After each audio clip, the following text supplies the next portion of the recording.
Either way, we see that this right here, Goku in his base form is able to actually punch Jiro and knock his helmet off, his hat, whatever. It's made of metal, obviously, which is kind of weird for, a hat, but either way. And so he could do a little bit of damage. Now, in Dragon Ball Z, characters can still get caught off guard, but that's because in this case, all of his energy is focused on firing an attack. Goku is charging up to him and hitting him. And it still does not do any actual damage. It just knocks his hat off. So that's something I want to keep in mind for later on for people who try to scale that Gohan. It's like Gohan is able to kick off Dr. Gero. Oh, he must be stronger than Frieza on Namek. No, he was caught off guard sucking Piccolo, right? And stuff like that. So Tien, notice here, is also able to dodge out of the way of Jiro's energy. Same thing as Goku. In fact, it looks like Tien has to dodge even further. So again, I think that's a little indicator that Tien's normal power output is equivalent to Goku's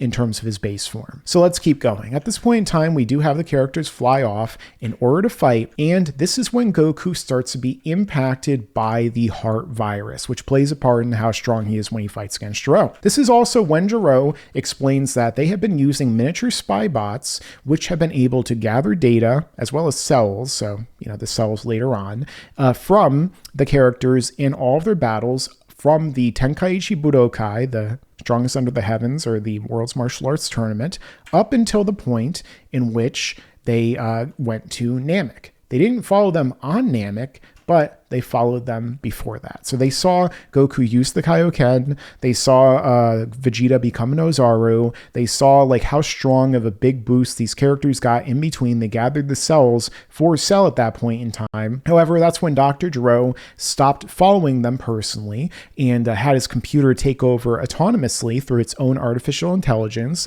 And thus, in turn, what also happened? Well, Dr. Gero had no idea what happened on Namek or with the coming of King Cold and Frieza and everything like that. He was hyperfixating on his androids and building robots stronger than Frieza with a box of scraps in a cave, like Tony Stark or somebody like that, right?